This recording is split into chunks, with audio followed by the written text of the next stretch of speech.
பிதா,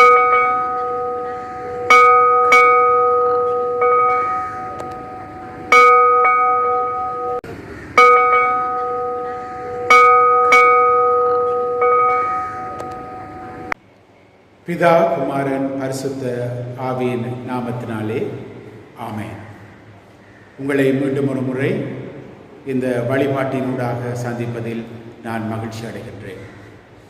இந்த ஞாயிறு வழிபாடு எங்களுக்கு மிக முக்கியமான ஒரு வழிபாடு.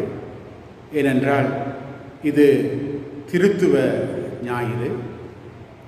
ஜூன் மாதத்தின் முதலாம் ஞாயிற்றுக்கிழமை திருவிருந்து ஆராதனையாக இது இருக்கின்றது.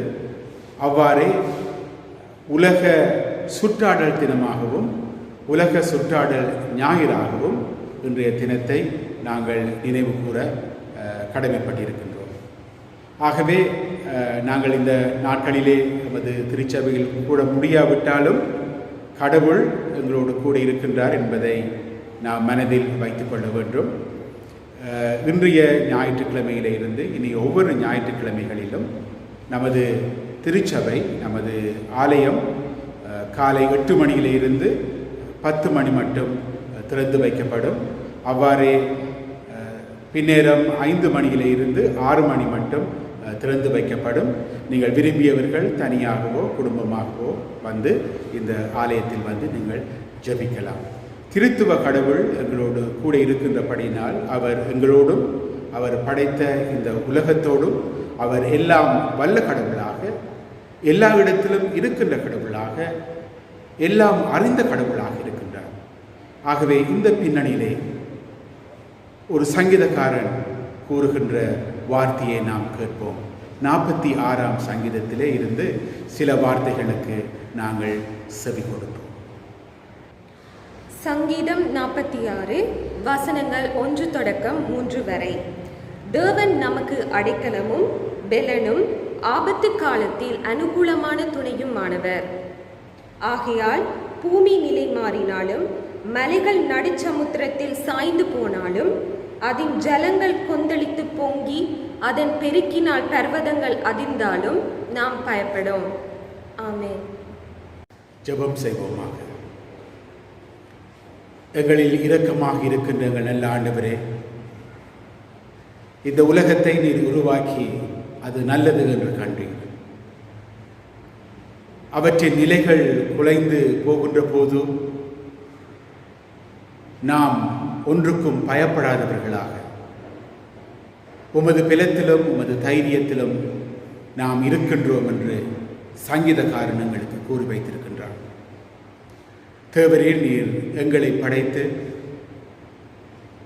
இந்த இயற்கையை, இந்த உலகத்தை நீர் உருவாக்கி அதை பராமரித்து வருகின்ற கடவுளாக இருக்கின்றேன். அந்த பொறுப்பை மனிதர்களாகிய எங்களுக்கு நீர் கொடுத்திருக்கின்றேன். ஆண்டவரை, நாமும் உமது திருத்துவத்தோடு நீர் திருத்துவ கடவுளாக எங்களோடு வாழ்ந்து எங்களை நடாத்தி கொண்டிருக்கின்ற வேளையிலே நாம் உம்மோடு இணைந்து இந்த இயற்கையை பாதுகாக்க உமது கிருபையை, வல்லமையை எங்களுக்கு தந்தரலும். நீர் எங்களோடு வல்லமை உள்ள கடவுளாக வாழ்ந்து வருகின்றேன். நீர் எங்களுடைய எல்லா தேவைகளையும் அறிந்த கடவுளாக நீர் வாழ்ந்து வருகின்றேன். நீர் எங்களோடு எல்லா இடத்திலும் இருக்கின்ற கடவுளாக நீர் வாழ்ந்து வருகின்றேன்.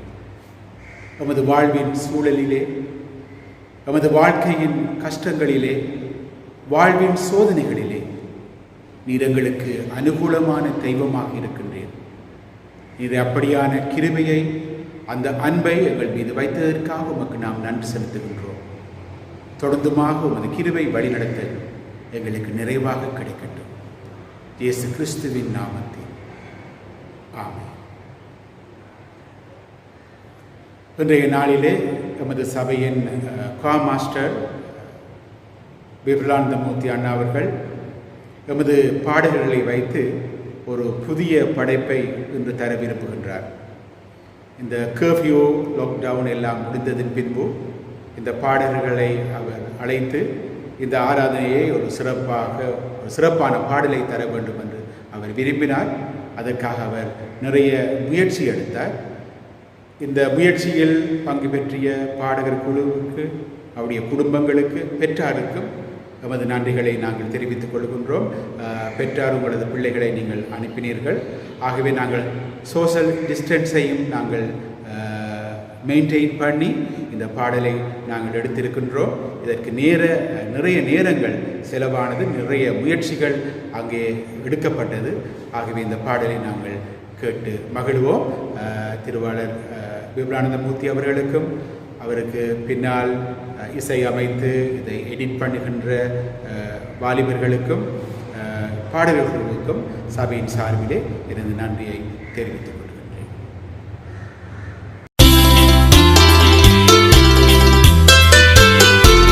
In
இருள் சூழ்ந்த இவ்வுலகில் ஒளியாய் வீசுமே.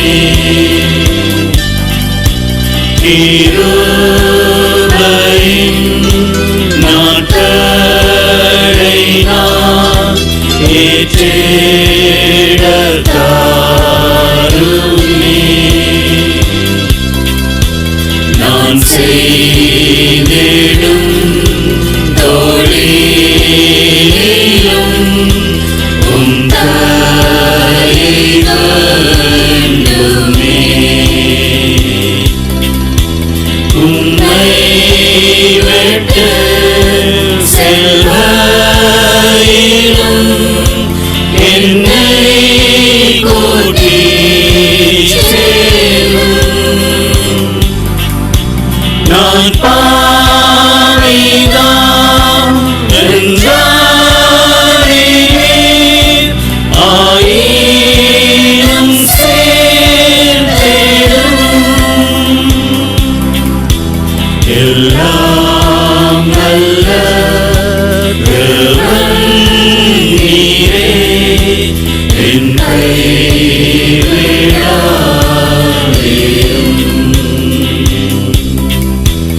எல்லாம் வல்ல தேவன் நீரே, என் கைவிடாதேயும்.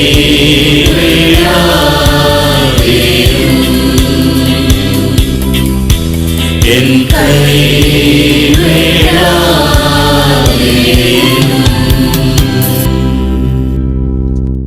ஜெபம் செய்வோம். அன்பும் மகா இரக்கமுள்ள கர்த்தாவே சுவாமி, இந்த காலை வழியை தந்ததுக்காக உங்களை நன்றியோடு துதிக்கிறோம் சுவாமி. கர்த்தாவே, நாங்கள் ஆலயத்திற்கு வந்து வழிபடிய முடியாவிட்டாலும் சுவாமி, இவ்வாறான ஒரு சந்தர்ப்பத்தை எங்களுக்கு தந்து வழிபாட்டில் கலந்து கொள்ள செய்த பெரிதான கிருபைக்காக உங்களை நன்றியோடு துதிக்கிறோம் கர்த்தாவே. விசேஷமாக இந்த நாளில் கூட கர்த்தாவே, நாங்கள் என்வாரன்மெண்டல் டேயை கூட உங்கள் கருத்துக்குள்ளாக வைக்கிறோம் சுவாமி. கர்த்தாவே, விசேஷமாக கர்த்தாவே, நீங்கள் ஆதியிலே கர்த்தாவே எல்லாவற்றையும் படைத்து மனிதனை ஆள செய்தீர்கள் சுவாமி. நீர் எங்களுக்கு தந்த நல்ல வளங்களுக்காக, இயற்கை வளங்களுக்காக உங்களை நன்றியோடு துதிக்கிறோம் சுவாமி. ஆம் கர்த்தாவே, அதை நாங்கள் கர்த்தாவே பிரயோஜனப்படுத்தத்தக்கதாக உதவி செய்தபடினால் உங்களை நன்றியோடு துதிக்கிறோம் சுவாமி. ஆனாலும் கர்த்தாவே, நாங்கள் சுவாமி அநேக தலைவைகளை சுவாமி எமது சுயநலத்திற்காக சுவாமி அநேகவற்றை அழித்து வந்திருக்கிறோம் சுவாமி. ஆனாலும் கூட கர்த்தாவே, இந்த கடந்த 3 மாதங்களாக சுவாமி இந்த COVID-19 வந்த சந்தர்ப்பத்தில் சுவாமி இயற்கை வளம் மீண்டும் நல்ல சூழலை காணத்தக்கதாக உதவி செய்த கிருபைக்காக உங்களை நன்றியோடு துதிக்கிறோம் சுவாமி. விசேஷமாக இந்த வேளையில் சுவாமி நாங்கள் அந்த COVID-19 நிமித்தமாக சுவாமி வேலையில் ஈடுபட்டு கொண்டிருக்கும் மருத்துவர்கள், நர்சஸ், இன்னும் ஊழியர்கள் ஒவ்வொருவரையும் கூட உங்கள் கருத்துக்குள்ளாக வைக்கிறோம் சுவாமி. அவர்கள் செய்கிறதான சேவையை கர்த்தாவே நீர் தாமே நல்லபடியாக செய்து முடிக்க உதவி செய்து கொண்டு இருக்கிறபடினால் உங்களை நன்றியோடு துதிக்கிறோம். விசேஷமாக அவர்கள் ஒவ்வொருவரின் குடும்பத்தினரும் சுவாமி நீர் தாமே ஆசீர்வதிக்க வேணுமாய் நாங்கள் ஜெபிக்கிறோம். அது மட்டுமல்ல சுவாமி, விஞ்ஞானிகள் சுவாமி இந்த வைரஸை கர்த்தாவே அழிப்பதற்காக கண்டுபிடிக்க ஈடுபட்டு கொண்டிருக்கும் வேளையிலும் சுவாமி நீர் தாமே அவர்களுக்கும் கர்த்தாவே வேண்டிய ஞானத்தால் நிரப்பவனுமாய் ஜெபிக்கிறோம். அவர்களின் பாதுகாப்பை கூட நீங்கள் உறுதி செய்ய வேணுமாய் நாங்கள் ஜெபிக்கிறோம் சுவாமி. விசேஷமாக இந்த வேளையில் விசேஷமாக கர்த்தாவே எல்லா நாட்டிலும் ஏற்பட்டிருக்கிற வேலையில்லா பிரச்சனையை கூட உங்களுக்கு கருத்துக்குள்ள வைக்கிறோம் சுவாமி. அவற்றையும் கர்த்தாவே மேற்கொள்ளத்தக்கதான வழிகளை நீ திறக்க வேணுமாய் நாங்கள் ஜெபிக்கிறோம் சுவாமி. விசேஷமாக கர்த்தாவே அந்த வேலை ஸ்தலங்களில் உள்ள அதிகாரிகளின் மனதில் சுவாமி இரக்கத்தினாவிய கட்டளிட வேணுமாய் நாங்கள் ஜெபிக்கிறோம் கர்த்தாவே.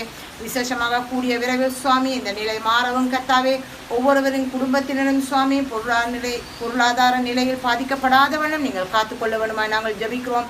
அது மட்டுமல்ல விசேஷமாக நமது போதர், நமது சபை மக்கள் ஒவ்வொருவரையும் உங்களுக்கு கருத்துக்குள்ளாக வைக்கிறோம். எங்கள் ஒவ்வொருவருக்கும் இருக்கிற உள்ளங்களின் தேவைகளை நீங்கள் அறிந்ததவன் சுவாமி. நீர்த்தாமே அவற்றை வருகிற காலங்கள் சுவாமி நிறைவாக்கும்படி நாங்கள் ஜெபிக்கிறோம் கர்த்தாவே. கர்த்தாவே, எப்பொழுது இந்த ஆலயம் திறக்கப்பட்டு மீண்டும் வழிபாடு தொடங்குமோ நாங்கள் அறியாவிட்டாலும் கர்த்தாவே நாங்கள் வீட்டில் இருக்கும் சந்தர்ப்பத்தில் சுவாமி நாங்கள் வேதத்தை வாசித்து கர்த்தாவே ஜபிக்க நீர் எங்களுக்கு அநேக நேரங்களே தந்திருக்கிறீர்கள். அதற்காக கூட உங்களை நன்றியோடு துதிக்கிறோம் சுவாமி. போக்கிலும் மரத்திலும் ஒவ்வொருவரையும் நீங்கள் பாதுகாத்து வழிநடத்தணுமாய் ஜபிக்கிறோம். நீங்களே இம்மட்டும் காத்தது போல் தொடர்ந்து எங்களை வழிநடத்த வேணுமாய் எல்லாமே இயேசுவின் நாமத்தினாலே வேண்டிக் கொள்கிறோம் கர்த்தாவே. ஆமென். வாசிக்கும்படியாக தெரிந்து கொள்ளப்பட்ட வேத பகுதி ஆதியாகமம் 1ஆம் அதிகாரம் வசனங்கள் 11 தொடக்கம் 13 வரை. ஆதியாகமம் 1ஆம் அதிகாரம் வசனங்கள் 11 தொடக்கம் 13 வரை.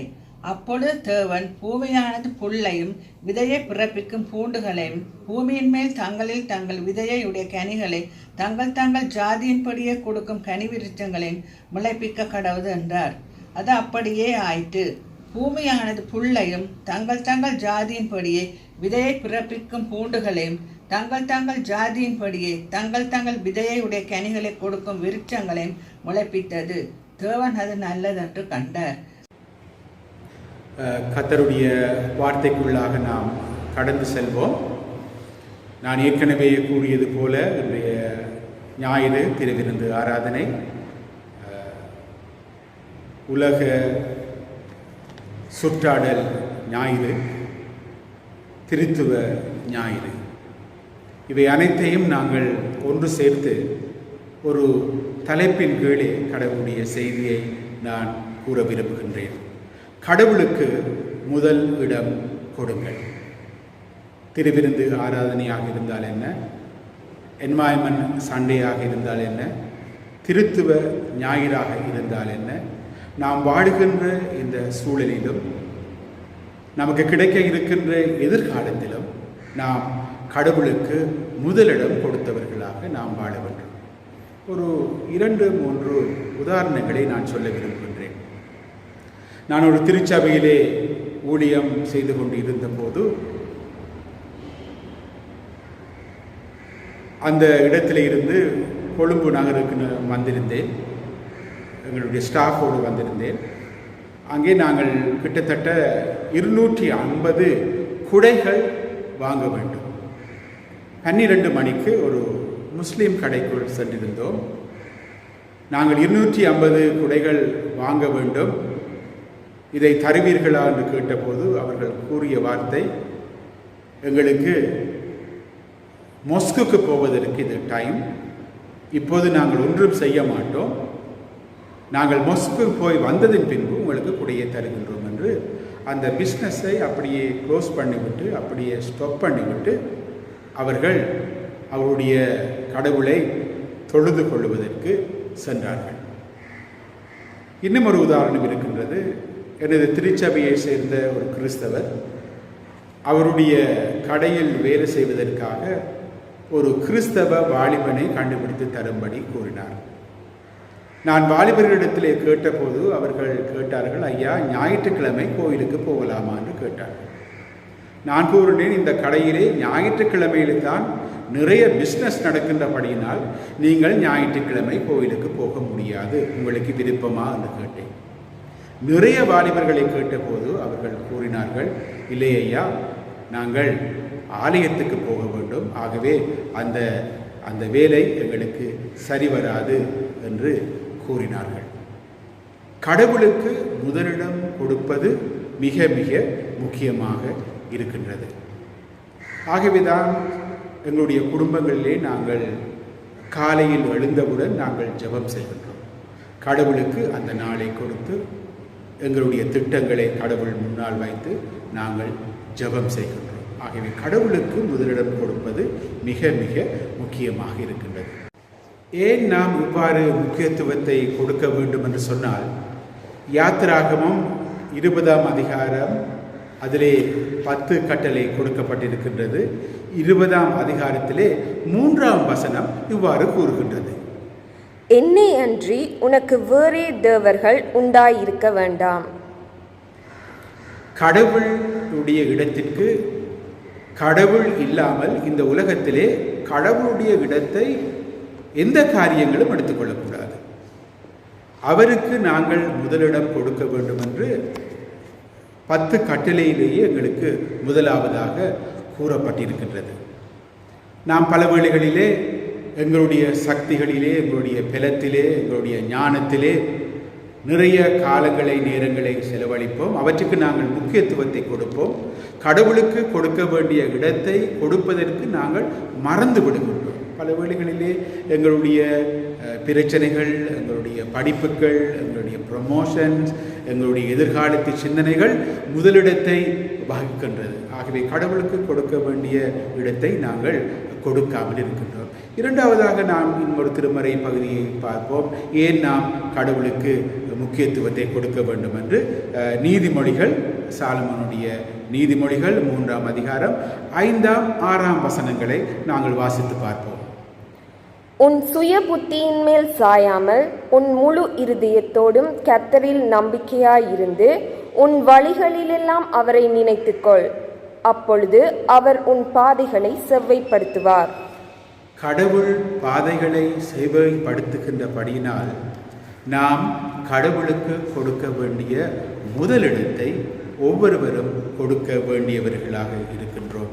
இதை சாலமோன் தனது நீதிமொழிகளிலே எங்களுக்கு குறிப்பிட்டு தந்திருக்கின்றார். ஜோஷுவாவும் அவர் தனது ஊழியங்களை ஆற்றுகின்ற போது, மக்களை வழிநடத்தி செல்லுகின்ற போது 24ஆம் அதிகாரம் 15ஆம் வசனத்திலே பிற்பகுதியிலே இவ்வாறு கூறுகின்றார். நானும் என் வீட்டாருமோ வென்றால் கர்த்தரையே சேவிப்போம். நானும் என் வீட்டாரும், நாம் திருச்சபையாக, பெற்றாராக, பிள்ளைகளாக, ஆண்டவருடைய விசுவாசிகளாக, கடவுளை சேவிக்கின்றவர்களாக, அவருக்கு முதலிடம் கொடுக்கின்றவர்களாக நாம் வாழ வேண்டும். நாம் வாழுகின்ற சூழலிலும் எமது வாழ்விலும் கடவுளுக்கு முதலிடத்தை கொடுக்கின்ற போது கடவுள் எங்களை பார்க்கின்றார், பராமரிக்கின்றார். இன்றைய நாட்களிலே இந்த சுற்றாடல் சூழல்களை நாங்கள் பார்க்கின்ற போது கடவுள் எங்களுக்கு தந்த அந்த பொறுப்பை நாங்கள் இழந்து விடுகின்றோம். இயற்கை அனர்த்தங்கள், பிரச்சனைகள், நோய்கள், வைரஸினுடைய தாக்கங்கள் வருகின்ற போது கடவுளிடத்திலே நாங்கள் மன்றாடி அவரிடத்திலே கேள்வி கேட்கின்றோம். பல வழிகளிலே கடவுளை கூட நாங்கள் குற்றம் சாட்டி விடுகின்றோம். கடவுள் எதற்காக இதை செய்கின்றார்கள்? கடவுள் இவற்றிலே சம்பந்தப்படவில்லை. நாம் சரியாக இந்த உலகத்தை பாதுகாக்காதபடியினால், இயற்கையை பாதுகாக்காதபடியினால், அவருக்கு கொடுக்க வேண்டிய முதல் இடத்தை கொடுத்து அவருடைய சித்தத்தின்படி, வழிநடத்தலின்படி இந்த உலகத்திலே நாம் வாழாதபடியினால் நிறைய சவால்களை, நிறைய பிரச்சனைகளை, நிறைய அழிவுகளுக்கு நாங்கள் முகம் கொடுக்க வேண்டியதாக இருக்கின்றது. ஆனாலும் திருத்துவ கடவுள் எங்களுடைய மீறுதல்களையும் குற்றங்களையும் அவர் எங்களில் வைத்திருக்கின்ற அன்பினாலே அவ்வப்போது எங்களை பாதுகாத்து வருகின்றார் என்பதை நாங்கள் அறிந்து கொள்ள வேண்டியவர்களாக இருக்கின்றோம். ஆகவே இப்பேற்பட்ட கடவுளுக்கு நாங்கள் முதலிடத்தை கொடுக்க வேண்டியவர்களாக இருக்கின்றோம். இன்று நாங்கள் வாசித்த ஆதியாகமம் 1ஆம் அதிகாரம் 11ஆம் வசனத்திலிருந்து 13ஆம் வசனம் வரை வாசித்த அந்த பகுதியிலே கடவுள் ஒவ்வொரு பிளானிங்கையும், ஒவ்வொரு காரியத்தையும் சிஸ்டமேட்டிக்காக உருவாக்கி வைத்திருக்கிறார். ஒரு ஒழுங்கை வைத்திருக்கின்றார். அந்த இடத்திலே அவற்றை வைத்து இந்த தாவரங்களுக்கு இந்த இடத்தை கொடுத்து அவற்றை பராமரித்து வருகின்றார். ஆகவே கடவுள் ஒழுங்கின்மையிலே இருந்து ஒழுங்கை கொண்டு வருகின்றவர். ஆகவே நானும் நீங்களும் திருச்சபையாக இருந்தால் என்ன, எங்களுடைய குடும்பங்களாக இருந்தால் என்ன, எமது காரியாலயத்தின் காரியங்களாக இருந்தால் என்ன, இவை அனைத்திலுமே நாங்கள் ஒரு சிஸ்டத்தை, ஒரு டிசிப்ளினை, ஒரு ஒழுங்கை நாங்கள் வைத்து பராமரிக்க வேண்டியவர்களாக இருக்கின்றோம். இந்த படைப்பின் கதை எழுதப்பட்டதின் நோக்கமே என்னவென்று சொன்னால், ஒழுங்கு இன்மையாக இருந்த உலகத்தை கடவுள் ஒழுங்குபடுத்தினார். ஆகவே அந்த கடவுளை நாங்கள் பின்பற்றி அவருடைய விருப்பங்களுக்கு, அவருடைய எண்ணங்களுக்கு, அவருடைய சிந்தனைகளுக்கு நாங்கள் முதலிடம் கொடுத்து அவரை நாங்கள் முதல் இடத்திலே வைத்து அவரை பின்பற்ற வேண்டியவர்களாக இருக்கின்றோம். எந்த காரியத்திலும் கடவுளைப் போல ஒழுங்குள்ளவர்களாக அது ஒழுங்கு அமைப்புக்குள் நாங்கள் செயல்படுகின்றவர்களாக நாங்கள் இருக்க வேண்டும். ஒழுங்கு தவறினால் எல்லாமே கேயோஸாக போய்விடும், ஒழுங்கின்மையாக போய்விடும். அங்கே அனர்த்தங்கள், பிரச்சனைகள், அமைதியின்மை, கவலைகள், துன்பங்கள், நோய்கள் அனைத்துமே எங்களுக்கு வருவதற்கு காத்து கொண்டிருக்கின்ற கடவுள் எங்களுக்கு தேவையான ஃப்ரீடத்தை தந்திருக்கின்றார், சுதந்திரத்தை தந்திருக்கின்றார். படைப்பின் கதையிலையும் நாங்கள் இதைத்தான் பார்க்கின்றோம். ஆதாமையும் ஏவாளையும் படைத்து அவர்களை ஒரு மெஷினாக, ஒரு ரோபோவாக வைத்திருக்கவில்லை. அவர்களுக்கு தேவையான சுதந்திரத்தை கொடுத்தார் என்று பார்க்கின்றோம். ஆனால் அந்த சுதந்திரத்தை அவர்கள் துஷ்பிரயோகம் செய்தார்கள், அப்யூஸ் பண்ணினார்கள். இன்று எமது சமூகத்திலேயும் நானும் நீங்களும் இந்த உலகத்தில் வாழ்கின்ற மனிதர்களுக்கும் இருக்கின்ற ஒரு தவறான ஒரு பலவீனமான காரியம் என்னவென்று சொன்னால், எங்களுக்கு கிடைத்திருக்கின்ற சுதந்திரத்தை நாங்கள் அப்யூஸ் பண்ணி கடவுளை நாங்கள் பின்புறமாக தள்ளி எமது விருப்பங்கள், எமது எண்ணங்கள், எமது லட்சியங்களை நாங்கள் முதலாவதாக வைத்து செல்லுகின்றோம். எனக்கு தெரிந்த ஒரு போதர் இருக்கின்றார். அவர் காலையில் எழும்பி ஜெபம் செய்வாராம். ஜெபம் செய்கின்ற போது அவருடைய திட்டங்கள், அவருடைய விருப்பங்கள், அவருடைய ஃப்யூச்சர் பிளான் எல்லாவற்றையும் அவர் ஒரு பேப்பரில் எழுதிவிட்டு அனைத்தையும் கொண்டு போய் கடவுளுக்கு முன்னால் வைத்து, ஆண்டவரே, இவ்வளவு காரியங்கள் எனது வாழ்விலே செய்ய வேண்டும், எனது பிள்ளையுடைய வாழ்விலே செய்ய வேண்டும், எனக்கு நிறைவாக வேண்டிய காரியங்களாக இருக்கின்றது. ஆனால் இவை அனைத்திலுமே உங்களுக்கு நான் முதலிடத்தை தருகின்றோம். நீர் விரும்புகின்றபடி இதை நடாத்தும், நீரே இதை எடுத்து செல்ல வேண்டும் என்று கூறி ஜெபம் செய்வாராம். இன்று வாலிப பிள்ளைகள் திருமண காலத்தை யோசித்துக் கொண்டிருக்கின்றார்கள். வாலிப பிள்ளைகள் வேலைகளை எதிர்பார்த்து கொண்டிருக்கின்றார்கள். வாலிப பிள்ளைகள் ஏனையவர்களும் ப்ரொமோஷன்ஸை எதிர்பார்த்து கொண்டிருக்கின்றார்கள். பொருளாதார முன்னேற்றத்தை எதிர்பார்த்து கொண்டிருக்கின்றார்கள். இவை அனைத்திலுமே நாங்கள் கடவுளுக்கு முதலிடம் கொடுக்க வேண்டியவர்களாக இருக்கின்றோம். பணத்துக்கு முதலிடம் கொடுத்தால் அது வெற்றி தர ஒரு காரியமாக இருக்காது. ப்ரொமோஷனுக்கு மாத்திரம், படிப்புக்கு மாத்திரம் நாங்கள் முதலிடம் கொடுத்தால் அது எங்களுடைய வாழ்வுக்கு ஆசீர்வாதத்தை தர மாட்டாது. மாறாக நாம் எல்லாவற்றிலும் கடவுளுக்கு முதலிடம் கொடுத்து அனைத்து காரியத்தையும் நாங்கள் செய்ய வேண்டியது மிக மிக அவசியமாக இருக்கின்றது. ஆகவே நாங்கள் நமது வாழ்விலே, கிறிஸ்தவ வாழ்வை வாழுகின்ற போது உலகத்தின் நிறைய பிரச்சனைகள், நிறைய டெம்டேஷன், நிறைய தேவைகள் நமது வாழ்விலே இருந்தாலும் இவை அனைத்திலும் நாங்கள் கடவுளுக்கு முதல் இடம் கொடுப்பது மிக மிக அவசியமாக இருக்கின்றது. ஆகவே திருத்துவ கடவுள் எங்களோடு கூட இருக்கின்றார், எங்களை வழிநடத்துவார், அவர் எங்களை ஆசீர்வதிப்பார். இந்த உலகத்தை உருவாக்கிய கடவுள் எங்களை ஒழுங்குபடுத்தி படைத்தார். எங்களை படைத்ததை நினைத்து அவர் நல்லது என்று கண்டார். அந்த நன்மையை நாங்கள் பெற்றுக்கொள்ளத்தக்கதாக எமது கிறிஸ்தவ வாழ்வை நாங்கள் வாழ அழைக்கப்படுகின்றோம். கர்த்தர் தாமே இந்த வார்த்தைகளை நமக்கு ஆசீர்வாதமாக்கி தருவாராக. ஜெபம் செய்வோம். எங்களை நேசிக்கிறதான எங்கள் நல்ல ஆண்டவரே, எங்களில் நீர் முழு அன்பை வைத்து இந்த உலகத்துக்கு மனிதனாக வந்தீர். எங்களை மீட்டுக்கொள்ள நீர் சித்தம் உடையவராக இருந்தீர். தேவரீர், உமது அன்பை நாங்கள் நினைவு கூர்ந்தும் உமது இரக்கத்தை எமது மனங்களிலே நாங்கள் வைத்து உமது வாழ்நாள் முழுவதும் பிதாவே, உமது திருமறையிலே நீர் எங்களுக்கு கட்டளையிட்டு தந்தது போல உமக்கு எதிராக ஒரு காரியத்தையும் நாங்கள் வைக்காமல் உமக்கு தர வேண்டிய இடத்தை, உமக்கு தர வேண்டிய முதலிடத்தை கொடுத்து எமது வாழ்விலே நாங்கள் ஆசீர்வாதங்களை பெற்றுக்கொள்ள, எமது குடும்பங்களை, எமது தனி வாழ்வை, இந்த திருச்சபையை நீர் ஆசீர்வதித்து தர வேண்டும் என்று உம்மை கெஞ்சி மன்றாடி கேட்கின்றோம். உமது சிந்தனைகள், உமது நினைவுகள், உமது செயல்பாடுகள், உமது விழுமியங்கள் எங்கள் ஒவ்வொருவரிலும் இருக்க, அதற்காக நாங்கள் உம்மை முன்னால் வைத்து, எங்களை உமக்கு பின்னால் வைத்து, எமது காரியங்களை எமது வாழ்நாள் முழுவதும் நாங்கள் செய்து வர, எமது ஜீவியத்தை நாங்கள் அவ்வாறான ஒரு ஜீவியமாக அமைத்து வர உமது கிருபையை, வல்லமையை, வழிநடத்தை எங்களுக்கு தந்தரணும். இயேசு கிறிஸ்துவின் நாமத்தில் ஆமென். கர்த்தராகிய இயேசு கிறிஸ்துவினுடைய கிருபையும், பிதாவாகிய தேவனுடைய அன்பும், பரிசுத்த ஆவியானவருடைய ஐக்கியமும், சந்தோஷமும், சமாதானமும் நம் அனைவரோடும் இன்றும் என்றும் எப்பொழுதும் கூடியிருப்பதாக.